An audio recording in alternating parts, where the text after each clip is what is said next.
Merci, mon cher collègue. Et enfin, pour le groupe Les Républicains, et pour 5 minutes, la parole est à notre collègue, Madame Marido Aeschlimann.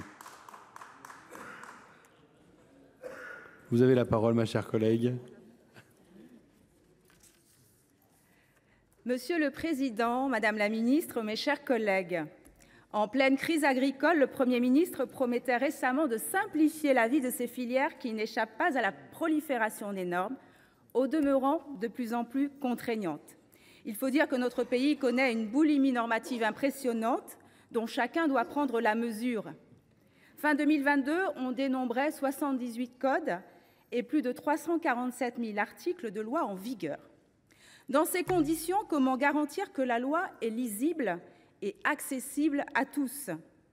Comme l'a souligné le Conseil d'État dans son rapport public de 2006, l'accumulation de normes et la complexité juridique sont une menace pour l'État de droit. L'accessibilité et l'intelligibilité de la loi constituent un objectif de valeur constitutionnelle découlant de l'exigence de clarté de la loi, comme le rappelle le Conseil constitutionnel depuis 1999.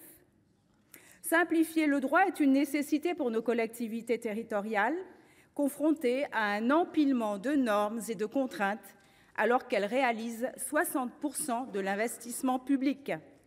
L'amélioration de la lisibilité du droit est une condition sine qua non de l'efficacité de l'action publique locale. C'est aussi une source d'économie, car la Direction générale des collectivités territoriales évalue le coût de l'inflation normative à 2 milliards d'euros entre 2017 et 2022.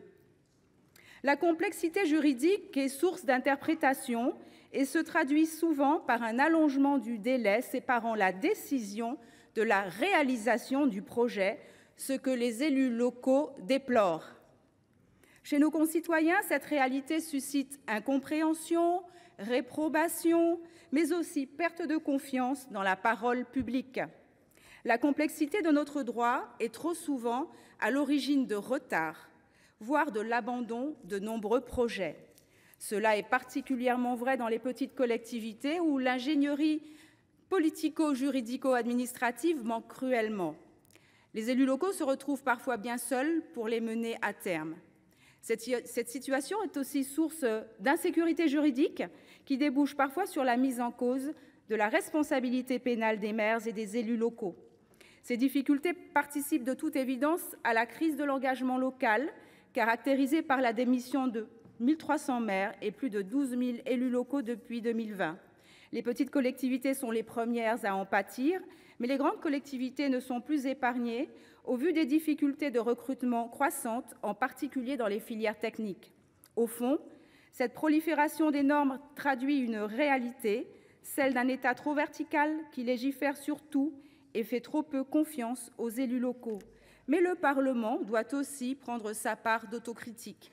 Il faut également citer l'impact du droit européen qui prend de plus en plus de place avec l'obligation de transposition dans notre ordre juridique national.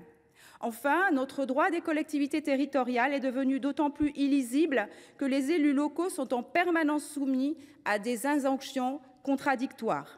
On pourrait citer entre autres l'obligation de construire davantage et celle de ne pas artificialiser les sols, synthétisés dans l'objectif du zéro artificialisation nette qui s'apparente à un véritable casse-tête en matière d'urbanisme et d'aménagement. Pour agir efficacement et répondre aux attentes de leurs administrés, les élus locaux ont besoin d'un cadre législatif simple, clair et opérationnel. C'est pourquoi je veux à mon tour saluer cette excellente initiative de notre collègue Vincent Delahaye et plusieurs de nos collègues sénateurs à travers cet important travail de simplification démarré au Sénat en 2019 avec le groupe transpartisan dit Balai, il fallait le trouver, pour l'abrogation des anciennes lois inutiles. Cette démarche prend tout son sens ici au Sénat, la chambre qui représente et défend l'action des collectivités territoriales. Nous la voyons donc comme une étape indispensable qui doit nous conduire à une vraie réflexion sur la qualité de la loi. Lors de son discours d'investiture, le président Larcher nous invitait à combattre les lois de pulsion et à moins légiférer pour mieux légiférer. Je crois que ces remarques sont plus que jamais d'actualité et que nous avons tous une part de responsabilité, les ministres, mais aussi les parlementaires, pour redonner à la loi ses lettres de noblesse. Je vous remercie.